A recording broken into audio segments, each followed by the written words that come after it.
ওমর ফারুক কাউকে দেখতে পাচ্ছেন না, শুনতে পাচ্ছেন। বৃদ্ধা মা তার যুবতী মেয়েকে বলে, এই তাড়াতাড়ি ওটের দুধ দহন করে ওটের দুধের সাথে পানি মিশাও, তাইলে কালকে বাজারে মদিনায় বেশি দামে বিক্রি করা যাবে, লাভ হবে অনেক। বৃদ্ধা মহিলা এটা বললেন।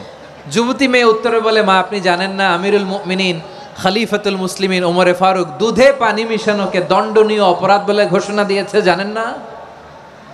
এবার বৃদ্ধা মহিলা বলে, আরে পাগলি, এই ভোর রাতে আমিরুল মুমিনিন ওমরে ফারুক আসবে কোত্থেকে?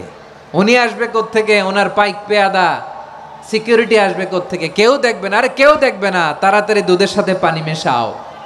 এই কথা যখন মা বলেছে, যুবতী মেয়েটা চমৎকার একটা উত্তর দিয়েছে। তিনি বলেছিলেন, ইয়া উম্মি, ও আমার মা, লাউলা রাআ উমর লা রাআ রব্বু উমর।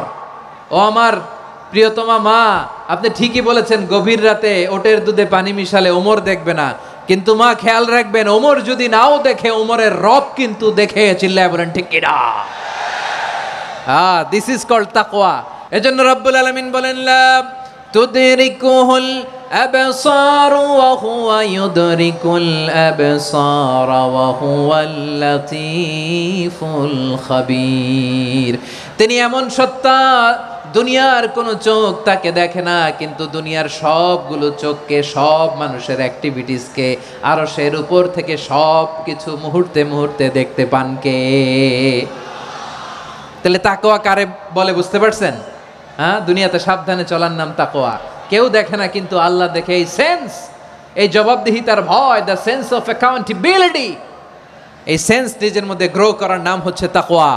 আর এই সিয়াম পালন করার প্রাইম অবজেক্টিভ অফ সিয়াম হচ্ছে লাআল্লাকুম তাত্তাকুন। আওয়াজ করে বলেন, লাআল্লাকুম তাত্তাকুন। আমার প্রিয় ভাইয়েরা, এই আসন্ন রমাদান এটা এমন এক বরকতের মাস, যে মাসে আমরা নিজেদের নাফসের উপর নিয়ন্ত্রণ প্রতিষ্ঠা করি। সারা বছর নাফস আমাদেরকে নিয়ন্ত্রণ করে, আর রমাদানে আমরা নাফসকে নিয়ন্ত্রণ করি। কথা বুঝতেছেন? সারা বছর নাফস আমাদেরকে নিয়ন্ত্রণ করে। এই যে এখন আমার খেতে মনে চাইলে যে খেজুর রাখা, আমি খেজুর খেতে পারবো, নাটস আছে, বাদাম খাইতে পারি। খাইতে মন চাইলে পানি, আমার রুহুটা চায়, আমার নাফসটা খেতে চায়, আমি খেতে পারি, পান করতে পারি। বিবাহিতরা দিনের বেলায় স্ত্রীর সাথে মেলামেশা করতে চাইলে করতে পারে, কিন্তু রমাদানে দিনের বেলা খেতে মনে চায়, কিন্তু আমরা খাই।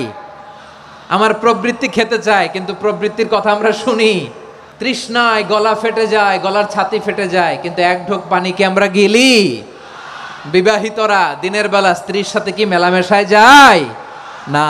তার মানে সারা বছর নফস আমাদেরকে নিয়ন্ত্রণ করে, আর রমাদানে এই নফসের উপর আমরা নিয়ন্ত্রণ প্রতিষ্ঠা করি। নফসের লাগাম আমরা রমাদানে টেনে ধরে। চিল্লায় বলেন ঠিক কিনা?